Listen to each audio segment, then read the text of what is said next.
आज एक पोस्ट मेरी नज़र से गुजरी और सच कहूँ तो मैं इसे नज़रअंदाज नहीं कर पाई। ये अल्फाज बानो कुदसिया से मंसूब हैं, लेकिन मुझे लगा जैसे ये सिर्फ एक तहरीर नहीं बल्कि हम में से बहुत से लोगों की ज़िंदगी की एक हकीकत है। हम में से कितने लोग ऐसे हैं जो ऐसे रिश्तों को पानी देते रहते हैं जो अंदर से कब के सूख चुके होते हैं। हम राब्ता करते रहते हैं, हाल पूछते रहते हैं, मनाने की कोशिश करते रहते हैं, अपनी तरफ से मोहब्बत निभाते रहते हैं और सामने वाला वो शायद कब का इस रिश्ते से पीछे हट चुका होता है। लेकिन हम ये मानने को तैयार ही नहीं होते कि शायद अब इस रिश्ते में हमारी तरफ से होने वाली कोशिश के अलावा कुछ बाकी नहीं रहा। खासतौर पर औरतें, हम अक्सर रिश्तों को बचाने के लिए खुद को बहुत पीछे कर देती हैं। माँ बनकर, बेटी बनकर, बहन बनकर, बहू बनकर, बीवी बनकर, दोस्त बनकर हम हर रिश्ते को निभाने की कोशिश करते हैं क्योंकि हमें रिश्ते तोड़ना नहीं आता। लेकिन कभी कभी हमें ये भी समझना चाहिए, रिश्ता सिर्फ एक इंसान की कोशिश से ज़िंदा नहीं रह सकता।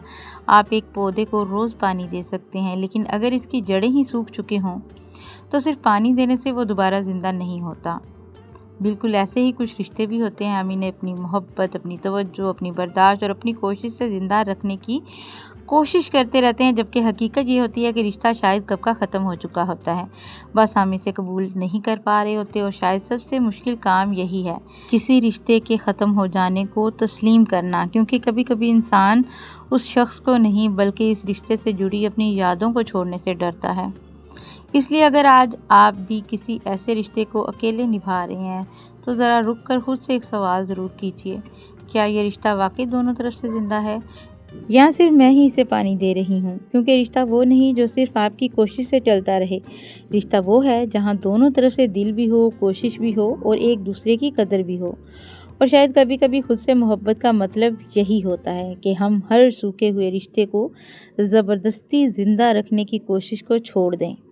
बिस्मिल्लाहिर्रहमानिर्रहीम। अस्सलाम वालेकुम जी, कैसे हैं जी आप सब। उम्मीद है कि सब लोग ठीक ठाक होंगे जी। अल्लाह का करम है, मैं भी बिल्कुल ठीक ठाक हूँ और उम्मीद करती हूँ कि आप सब भी अल्लाह के फजल करम से बिल्कुल ठीक ठाक होंगे। देश परदेश से जितने भी बहन भाई मेरी वीडियो देख रहे हैं, अल्लाह पाक उन सबको अपनी ज़ुबान में रखें। शुरू करते हैं जी आज का व्लॉग। और आज का इंट्रो थोड़ा लंबा हो गया क्योंकि मेरी एक बड़ी प्यारी सी सब्सक्राइबर हैं और काफ़ी लॉन्ग कल उनका कमेंट आया और कमेंट उन्होंने कहा था कि आप ना पढ़ के डिलीट कर दीजिएगा। अपनी बहुत सारी ऐसी बातें उन्होंने मुझसे शेयर की कि जो बहुत ज़्यादा सेंसिटिव थी। वो बड़ी परेशान थी, डिप्रेशन में थी और जैसा कि हमने शुरू में इंट्रो में बात की, इसी हिसाब से वो जो है ना वो परेशान थी और कह रही थी कि मैं अपना 100% दे रही हूँ, लेकिन फिर भी मुझे समझ नहीं आ रही कि कमी कहाँ रह रही है। देखिए, कभी कभी कमी हम में नहीं होती कमी सामने वाले में होती है। तो ख़ुद को बार बार डिग्रेड करना या ख़ुद को बार बार पनिश करना छोड़ दें। हर दफ़ा गलती आपकी नहीं होती है। जब आप 100% अपना दे रही हैं और सामने वाले को भी चाहिए ना कि वो भी आपके एफ़र्ट की कदर करे। अगर वो कदर नहीं करना तो बेहतर है कि आप पीछे हट जाएं। अच्छा जी, व्लॉग का आगाज़ हमने किया था सुबह ही सुबह और आगे चल के इस मौजू पे भी बात करेंगे, लेकिन अभी थोड़ा सा मैं आपके साथ अपने व्लॉग के बारे में भी बात कर लेती हूँ। सुबह सुबह व्लॉग का स्टार्ट किया, नाश्ता बना, ऑमलेट, पराठे वगैरह सब कुछ। और अभी जो है ना सब्जियाँ लेके आए थे बच्चे, गोभी और इसके अलावा ये मिठे हैं। ये फ्रूट आपने कभी खाया है या नहीं खाया है? मैंने बड़ा कम खाया, बहुत ही कम खाया, क्योंकि मुझे ना इतना पसंद नहीं है और क्योंकि मुझे लगता है कि ये ना जल्दी ख़त्म हो जाता है, तो मैं बहुत कम लेती हूँ। और आज ना वो जिनसे सब्ज़ी लेते हैं ना वो दुकान वाले भाई लेके आए थे और उन्होंने कहा कि ये ना डायबिटिक पेशेंट के लिए बड़ा अच्छा होता है, तो अपनी अम्मी से कहना कि खाया करें। वो बिल्कुल एक ना बड़े भाई की तरह हमारे फैमिली के लिए हैं और बड़ा ख्याल रखते हैं। अल्लाह पाक उनको सेहत दे, तंदुरुस्ती दे। वो ख़ुद भी डायबिटिक हैं, तो इसलिए ना वो कह रहे थे कि मैं अपने लिए लेके आया हूँ और ये बड़े अच्छे होते हैं, तो लेके जाओ। बच्चे नहीं लेके आए तो वो खुद दे गए, क्योंकि इन्होंने कहा था कि हम पूछ के बताएंगे और फिर ये पूछना भूल गए माशाल्लाह से, तो वो खुद माशाल्लाह से दे गए थे। तो खैर जी, गोभी आई थी, आलू आए थे और आज इस सीज़न में पहली दफ़ा हमारे घर में मटर भी आए हैं। तो मटर देख के ना तो दिल बाग बाग हो गया। मैंने सोचा कुछ बढ़िया सा बनाते हैं इससे। अच्छा, बच्चों के ना कल से स्कूल भी स्टार्ट हो रहे हैं, तो उनके लिए जो है ना फिर कुछ बनाना था। टिफ़िन के लिए होता है ना कि मैं ऐसे करती हूँ कि कुछ ना कुछ इस तरह से बना लेती हूँ कि जो 2-3 दिन तक ना उनका टिफ़िन का चल जाए, क्योंकि बाद दफ़ा ऐसा होता है कि कभी सालन नहीं है, कभी कुछ सालन ऐसा बना है कि बच्चों को पसंद नहीं, क्योंकि बच्चों के भी आजकल ना बड़े नखरे हैं। काफ़ी दफ़ा ऐसा होता है कि उनको सालन पसंद नहीं आ रहा होता है या वैसे नखरे कर रहे होते हैं खाना खाने में कि अभी भूख नहीं है, ये है वो। जब उनकी पसंद का सालन ना हो ना, वो खुल के नहीं भी ना बताएंगे कि हमें नहीं पसंद, तो नखरे ज़रूर करेंगे कि अभी भूख नहीं है, खाधी नहीं जा रही रोटी। मेरा नादली तो ये कहता है कि खाई नहीं जा रही, बार बार पानी का ग्लास लेगा। तो मैं समझ आती हूँ कि इसको पसंद नहीं आया। तो खैर जी, मैंने सोचा बढ़िया सी ना एक स्टफ़िंग बना के रख लेती हूँ। अच्छा, इस स्टफ़िंग की रेसिपी ना मैंने अपनी मील प्रेप की वीडियो, जब आपके साथ रमज़ान मील प्रेप की वीडियो शेयर की थी ना, तब भी आपके साथ शेयर की थी। शायद आप लोगों को याद होगा, जो लोग मुझे शुरू से फॉलो करते हैं उनको तो याद ही होगा। तो तब भी ना रमज़ान में भी मैं बना के रखती थी, ताकि सहरी के वक्त ख़ास तौर पे ये ना बड़ी काम आती थी। कभी इससे मैं पराठे बना लेती थी, कभी सैंडविचेस बना लेती थी, बच्चों के लिए रोल वगैरह बना लेने, बच्चे बड़े शौक से खा लेते हैं फिर। तो खैर जी, यहाँ पे अभी मैं तो मटर निकाल रही थी, मानो आ गई थी किचन में, और यहाँ पे ना जो कटिंग चॉपिंग उसने करनी थी वो भी करेगी। दोपहर के खाने की भी तैयारी चल रही है, और साथ ही साथ ना हम स्टफिंग भी बना के रख लेंगे, क्योंकि कल से बच्चों के स्कूल जो है ना वो स्टार्ट होने वाले हैं। अच्छा, इस दफ़ा छुट्टियाँ ना काफ़ी लंबी चल गई। बच्चों को तो पता नहीं, लेकिन माँओं को बड़ा पता चला है कि जो है ना छुट्टियाँ कैसी गुज़री हैं, और बड़ी लंबी गुज़री छुट्टियाँ। इतना तंग किया ना बच्चों ने, मुझे तो लग रहा था कि जो भी पढ़ा पढ़ाया है ना सारा भूल जाएँगे, क्योंकि पहले तो 1 डेढ़ महीना तक उन्होंने समर कैंप जो है ना वो पढ़ाया है, लेकिन उसके बाद जी समर कैंप पे भी तब पाबंदी लग गई और वो भी नहीं जा रहे थे, तो बड़ा मसला हो गया था। बच्चे घर पे जो है ना बड़ी मुश्किल से, एक तो इनको बिठाना मुश्किल है, बड़े बहाने होते हैं इनके। अभी माशाल्लाह से बड़े हो गए ना, तो इनका ज़हन इस बारे में बड़ा काम करता है कि किस तरह से माँ को किसी और साइड पे आरे लगाना है, या कोई और किसी तरफ इनकी तवज्जो दिला दें। इनको ये भूल ही जाए कि इनकी याददाश्त ही चली जाए। और मैं भी गजनी, अगर मुझे कोई और काम बता देंगे या किसी और तरफ उलझा देंगे, तो मैं सच में उलझ जाती हूँ। मैं भूल जाती हूँ कि वाकई इनको मैंने पढ़ने का बोला है, और वो इस बात का प्रॉपर फ़ायदा उठाते हैं, पूरा फ़ायदा उठाते हैं। खैर जी, यहाँ पे अभी बन रहा है कीमा। बोलने से हमने मंगवाया था तकरीबन आधा किलो, और प्याज भी ना मैंने मानो से कहा था कि काम निबेड़ दोगी ना, साथ में ही चॉप कर लो, क्योंकि आजकल ना प्याज आ रहे हैं छोटे छोटे, तो आधा दिन तो इनको छीलने काटने में गुजर जाता है। तो अभी जब चॉपर निकाला ही था, तो हमने सोचा कि पहले ना प्याज को चॉप कर लेते हैं, ताकि आधा काम जो है ना वो मुझे लगता है निबड़ ही जाएगा। तो छोटे छोटे पीसेस कर लिए बोनलेस के भी, और उनको भी ना हमने बारीक कीमा बना लेना है। फाइन। हाँ जी, फाइन चॉप कर लेना है। अगर आप चाहें तो मोटा भी रख सकते हैं, लेकिन ना मुझे लगता है कि छोटा-छोटा जो है ना ज़्यादा मज़े का लगता है, क्योंकि इस तरह मेरा नादिल ही खा लेता है, बड़े शौक से खा लेता है। और यहाँ पे ना हमने प्याज को भी चॉप कर लिया है, कीमा भी बना लिया। मैंने उधर से मटर भी निकाल लिए थे, अब कुछ और सब्जियाँ भी चॉप करेंगे। अच्छा, गाजर को बड़ा मिस किया, क्योंकि इस स्टफिंग में ना गाजर बड़ी मज़े की लगती है। सिर्फ हमें, हैदर को नहीं लगती। हैदर को नहीं लगती, वो शुक्र कर रहा था कि अम्मा ਨੂੰ गाजर नहीं लब्भी। हाँ जी।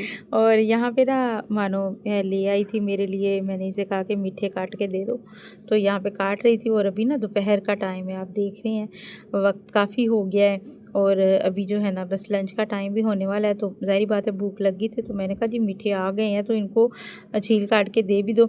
अच्छा, ये उसी दिन मैंने खाए हैं, अगले दिन मैं भूल गई, और अभी मैं वीडियो एडिट कर रही हूँ, तो मुझे फिर से जो है ना याद आ गया कि मैंने आज तो खाई नहीं। और खैर जी, यहाँ पे ना मानो ने मुझे फ्रूट कट करके दिया, तो मैंने खा लिया। अच्छा, ये सिर्फ मैं ही खा रही हूँ ना, तो मानो खा रही है नहीं, मैं ना खा रही नादिल ही हूँ। खा रहा मैं है। जितनी बारी कटी है मैं 2 स्लाइस ले लेंगे। बस इतना ही, बस। ये इनका इतना ही होता है, आलसी लोग हैं। तो खैर जी, यहाँ पे दाल हमने भिगो के रखी हुई थी, मिक्स दाल, मतलब कि माश और मूंग की दाल, और दोनों को हमने भिगो दिया था। आज मेरा दिल कर रहा था मिक्स दाल बनाने का, लेकिन दालें सिर्फ यही 2 पड़ी थी, ग्रोसरी हमारी ख़त्म हो गई है, तो इंशाल्लाह 1-2 दिन में जो है ना दोबारा करते हैं। तो दाल को हमने तकरीबन 1 घंटा पहले जो है ना भिगो के रखा था। अभी गैस आ गई थी, तो सोचा फटाफट से पहले दाल चढ़ाते हैं, बाकी काम जो है ना फिर से चलते रहेंगे। और यहाँ पे दाल में हमने प्याज डाला है, टमाटर डाला है, लहसुन डाला है साबुत, और हरी मिर्चें भी साथ ही शामिल कर दी थी। हल्का सा जो है ना मिर्च मसाला जो भी आप शामिल करना चाहें डालें, लेकिन नमक मत डालिएगा। नमक से जो है ना हमारे यहाँ दाल नहीं गलती है, तो हम इसलिए ना नमक पहले शामिल नहीं करते हैं, बाद में शामिल कर लेते हैं जब दाल पक जाती है। और आज मुझे बाद में भी ऐड करना याद नहीं रहा, मैंने प्रेशर खोला, तड़का ज़बरदस्त सा लगा के मैं तड़का पास शड़का लेके लगा गई। के मुझे जो खाने आई, मैं क्या नमक नहीं पाया? कहती हाँ जी मैं भूल गई, फिर जाके नमक डाला इसने, वरना खुशबू से मुझे इतनी मज़े की लग रही थी, क्योंकि दाल को जब तड़का लगता है ना तो वाकई बड़ी मज़े की लगती है। चलिए जी, दाल को रख दिया था बॉयल होने और अभी हम आते हैं अपने टॉपिक की तरफ। कभी-कभी ना ज़िंदगी में एक छोटा-सा तजर्बा ज़रूर करना चाहिए। ये उन सिस्टर के लिए जिन्होंने मुझे कमेंट किया था। कुछ दिन के लिए खुद को खामोश कर लें। किसी को फ़ोन ना करें, किसी को बार-बार मैसेज ना करें, किसी का हाल पूछने के लिए ना खुद आगे ना बढ़ें। और फिर खामोशी से देखें कि कभी आपको कौन याद करता है, कौन पूछता है कि आप कहाँ हैं, कौन कहता है क्या हुआ, आज आपकी आवाज़ नहीं आई। क्योंकि जब तक हम खुद हर रिश्ते को पकड़ कर बैठे रहते हैं, हमें ये अंदाज़ा ही नहीं होता कि सामने वाला भी हमें इतनी ही अहमियत देता है या नहीं। हम रोज़ किसी का हाल पूछते हैं, किसी के मसले सुनते हैं, किसी को वक़्त देते हैं, किसी की नाराज़गी ख़त्म करने की कोशिश करते हैं, लेकिन कभी एक लम्हे के लिए खुद पीछे हटकर देखें। हो सकता है आपको एहसास हो कि जिस रिश्ते को आप अपनी मोहब्बत से ज़िंदा समझ रहे हैं, वो दरअसल सिर्फ़ आपकी कोशिशों की वजह से चल रहा है। और ये सांस यकीनन तकलीफ़देह है, लेकिन शायद ये तकलीफ़ भी ज़रूरी होती है, वरना हमें कैसे पता चलेगा कि हमारी अहमियत क्या है। क्योंकि कभी-कभी हकीकत जान लेना गलतफ़हमी में खुश रहने से बेहतर होता है। याद रखें, जो शख्स वाक़ई आपको अपनी ज़िंदगी में अहम समझता है, वो आपकी खामोशी महसूस ज़रूर करेगा। वो आपको ढूँढेगा, आपका हाल पूछेगा, आपसे बात करने की कोई ना कोई वजह ज़रूर तलाश करेगा। और जो आपके बिल्कुल खामोश हो जाने पर भी खामोश रहे, तो शायद आपको अपना जवाब मिल चुका है। इसलिए हर रिश्ते को ज़बरदस्ती निभाने की कोशिश ना करें। कभी-कभी सिर्फ़ इतना करें, एक कदम पीछे हट जाएँ, खामोश हो जाएँ और लोगों को मौका दें कि वो खुद बताएँ कि आप इनके लिए कितने अहम हैं। क्योंकि रिश्ते सिर्फ़ एक इंसान की कोशिश से नहीं चलते, रिश्ते तब खूबसूरत होते हैं जब दोनों तरफ से दिल शामिल हों। कभी-कभी हमें लोगों से शिकायत नहीं करनी चाहिए, बस खामोश हो जाना चाहिए। ना कोई गिला, ना कोई शिकवा, ना ये पूछना कि आपने मुझे याद क्यों नहीं किया, ना ये कहना कि आपने मेरा हाल क्यों नहीं पूछा। बस थोड़ा-सा खामोश होकर देखें, फिर पता चलता है कि हमारी गैर मौजूदगी किसको महसूस होती है। हम अक्सर रिश्तों को बचाने के लिए अपनी हद से ज़्यादा कोशिश करते हैं। हम खुद को फ़ोन करते हैं, खुद मैसेज करते हैं, खुद नाराज़गी ख़त्म करते हैं और कभी-कभी तो दूसरों की गलती पर भी खुद ही माफ़ी माँग लेते हैं। सिर्फ इस डर के कि कहीं रिश्ता ख़त्म ना हो जाए। लेकिन एक बात याद रखें, जो रिश्ता सिर्फ आपके बार-बार कोशिश करने से कायम है, इससे हमेशा आप अकेले नहीं चला सकते। रिश्ते बोझ नहीं होते, रिश्ते सहारा होते हैं। अगर आप हमेशा किसी का हाथ पकड़कर चलते रहेंगे, तो आपको कभी मालूम ही नहीं होगा कि अगर आप हाथ छोड़ दें, तो वो शख्स खुद आपका हाथ पकड़ता है या नहीं। इसलिए कभी-कभी पीछे हटना ज़रूरी होता है। किसी को सज़ा देने के लिए नहीं, बल्कि हकीकत समझने के लिए। देखें, कौन आपकी खामोशी पढ़ लेता है, कौन आपके चुप होने की वजह पूछता है, कौन आपके बगैर भी आपको याद करता है। और अगर कोई नहीं पूछता, तो खुद को इल्ज़ाम मत दें। इसका मतलब ये नहीं कि आप मोहब्बत के काबिल नहीं थे। बस शायद आपने अपनी मोहब्बत एक ऐसी जगह दे दी, जहाँ इसकी कदर करने वाला कोई नहीं था। ज़िंदगी में हर शख्स को खुश रखना ज़रूरी नहीं, लेकिन खुद को मुसलसल नज़रअंदाज करना भी मोहब्बत नहीं। इसलिए कभी-कभी खुद को भी तरजीह दें, खामोश हो जाएं, थोड़ा पीछे हट जाएं और लोगों को मौका दें कि वो अपने अमल से बताएं कि आप इनके लिए मायने रखते हैं या नहीं। क्योंकि अल्फाज तो हर कोई बोल लेता है, असल हकीकत तो तब सामने आती है जब आप खामोश होते हैं। तो ज़्यादा बर्डन ना लें, बस कुछ दिन ये करके देखें और जब आपको हकीकत का पता चल जाए, फिर आगे का लाएँ अमल तैयार करें। तो आते हैं हम अपनी रेसिपी की तरफ। यहाँ पे अभी बन रहा है कीमा। अच्छा, मैं आपको बताऊँ, मुझे ना कुछ दिन पहले एक कमेंट आया था कि जब भी हम चिकन का कीमा बनाते हैं तो वो रबड़ हो जाता है और पीसेस बन जाते हैं। मानो ने भी मेरे साथ ना ये प्रॉब्लम शेयर की थी कि अम्मी, इसको तोड़ना बड़ा मुश्किल होता है। तो आज मैंने ना एक तरीका जो है ना वो इस्तेमाल किया, उससे ये कीमा एक तो जूसी बना और दूसरा ना बिल्कुल आप देख रहे हैं दानेदार बना है। वो तरीका मैं आपके साथ शेयर करती हूँ कि जब हमने प्याज को किया है ना सौते, उसके बाद मैंने उसमें थोड़ा सा पानी ऐड किया और कीमे में भी ना थोड़ा सा पानी डाल के मैंने तकरीबन हाफ कप पानी डाला और उसको हमने पहले अच्छे से मिला लिया, मिक्स कर लिया। वो सेमी लिक्विड ही हो गया था। हाँ जी। और बाद में जब हमने डाला ना, तो वो बिल्कुल भी जुड़ा नहीं, बड़ी आसानी से वो दानेदार हो गया था और बड़ा मज़े का भी बना। मैं आपको बता रही हूँ बहुत बहुत ही मज़े का ज़बरदस्त बना। था। तो यहाँ पे हमने पहले प्याज को सौते किया, उसके बाद मैंने उसमें ना अदरक लहसुन का पेस्ट डाला है, कीमा डाला। कीमे को थोड़ी देर हमने भूनना है, जब उसका कलर वाइट हो जाए तब उसके बाद ना आपने उसमें थोड़े से नमक मिर्च मसाले जो भी ऐड करने, मैं जस्ट ना सूरज मिर्ची, चिली फ्लेक्स, हल्दी और नमक शामिल किया है। नमक आज हमारे पास वाइट ही था क्योंकि हमारा जो काला नमक हम पिंक सॉल्ट इस्तेमाल करते हैं वो ख़त्म हो गया है और मोटरसाइकिल हमारा ख़राब है और अड्डे से बच्चे जो है ना, लाया जा ही नहीं रहा। हाँ जी, गर्मी बड़ी है, बच्चे पैदल जा नहीं रहे और बच्चे ना बड़े सोल है मेरे। अच्छा ਜਿਹੜੇ ਸਕੂਲ ਜਾਂਦੇ ਨੇ ਉਹਦੇ ਤੋਂ ਸਿਰਫ ਮਤਲਬ ਕਿ 30-35 मीटर दूर होना, मैं किलोमीटर कहने लगी सी, सिर्फ 30-35 मीटर का ये ना थोड़ा सा फासला है स्कूल से अड्डे तक का। अगर जा सकते हैं स्कूल, जाना आना हो सकता है खेलने के लिए, वहाँ पे खेलना भी तो वहाँ से लाया जा सकता है, लेकिन जी आलसी ने। हाँ जी, तो ख़ैर जी हमने फिर कीमे को ना मसालों के साथ थोड़ी देर भूनना है और उसके बाद मैंने क्या किया, उसमें टमाटर शामिल किए, मटर शामिल किए और हरी मिर्चें कटी हुई शामिल की, थोड़ी देर उन्हें भूना। उसके बाद मैंने ना उसे ढक के बिल्कुल स्लो आंच पे ना छोड़ दिया था, पानी वगैरह ऐड नहीं करना, जस्ट वैसे ही उसे छोड़ देना है स्टीम में और पकाया। स्टीम में ना वो बिल्कुल टमाटर भी गल जाएंगे, मटर भी गल जाएंगे और कीमा भी हमारा ना, कीमा तो वैसे भुनने में गल जाता है लेकिन क्योंकि हमने मटर डाले हैं तो थोड़ी देर इसके बाद ना जब सारी चीज़ें गल जाएँ तो थोड़ी देर उसकी भुनाई करें। जब वो पानी खुश्क हो जाए बिल्कुल, जो भी कीमे का है, टमाटर का है, मसाले बिल्कुल भून जाएँ, खुशबू आने लगे, उसके बाद आपने क्या करना है, कटी हुई सब्जियाँ थोड़ी-सी जो भी आपके पास हो, हमारे पास इस वक्त बंद गोभी थी और शिमला मिर्च थी, वो कट की है वो शामिल कर दी। मटर तो हम ऑलरेडी पहले डाल चुके थे क्योंकि मटर गलने में ना थोड़ा टाइम लगाते हैं। तो उनको आपने कीमा जैसे ही थोड़ा सा भुन जाए टमाटर के साथ ही आपने उन्हें डाल देना है। हाँ जी, ताकि वो जब हम उसे स्टीम करेंगे ना तो वो साथ में गल जाएगा। जब हम कीमे को ढक के पकाएँगे तो साथ में मटर भी गल जाएँगे, लेकिन चूँकि मटर हैं तो उन्हें जितना भूने ना वो उतने मज़े के बनते हैं। तो इसके बाद हमने कीमे की भुनाई करनी है, साथ में मटर भी भून जाएँगे, मज़ेदार सा हो जाएगा।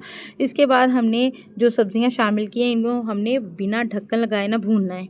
इससे इनका कलर ख़राब नहीं होगा। ये हाँ जी। चाहे आप महीना फ्रीज़ करके रखें, उसके बाद जब भी आप इसे निकालेंगी, दोबारा गर्म करेंगी ना, तो बंद गोभी का कलर ख़राब होगा, वो बिल्कुल वैसी रहेगी और शिमला मिर्च जो काली पड़ जाती है ना, वो भी नहीं होगी। हाँ जी, अच्छे से भुनाई करें और उसके बाद देखें हमारी क्योंकि शिमला मिर्च बंद गोभी ना भुनाई में गल जाती हैं हाँ जी। और बेहतरीन सी ये हमारी स्टफिंग रेडी हो गई है। इसको ठंडा करें, फिर इसे डिब्बे में भर के रख लें। आराम से ना ये 4 से 5 दिन जो है ना चल जाती है। अच्छा बच्चे तो बच्चे, मुझे भी बड़ी अच्छी लगती है जब ये घर पे हो ना, तो मैनू भी सालन चंगा नहीं जो लग रहा होंदा, मैं भी ये ते डुल्ली हुंदी हां, मैं नहीं, मुझे ला दो वो स्टफिंग, ला दो, दाल नहीं अच्छी लग रही। इन्होंने मतलब कि पहले मैंने दाल बनाई और बाद में इन्होंने स्टफिंग बनाई। कहते ने मैं दाल नहीं खानी, पहले मैंने स्टफिंग दे वो। हाँ जी, बहुत मज़े की बनी थी, बच्चों को भी बड़ी पसंद आई। अच्छा इसको हमने ना कैसे यूज़ किया है, कल इसकी ना 2 रेसिपीज़ आपके साथ शेयर करूँगी। हमने इसको रोल्स में भी इस्तेमाल किया था और सैंडविचेज़ में भी। वैसे इसकी रेसिपी और इसके जो फ़ायदे मतलब कि इसके साथ जो रेसिपीज़ बनती है वो भी मैं पहले भी शेयर कर चुकी हूँ, लेकिन जिन लोगों ने नहीं वॉच किया वो दोबारा से देख लेंगे। क्योंकि वो हमने जब रमज़ान प्रिपरेशन स्टार्ट की थी, उसमें हमने जो है ना शेयर की थी डिटेल रेसिपी। उसके बाद हमने काफ़ी बार बनाई है, लेकिन हम रेसिपी नहीं शेयर कर पाए। हाँ जी, तो यहाँ पे बन रहे थे अभी फुलके, दाल भी हमारी तकरीबन होने वाली है।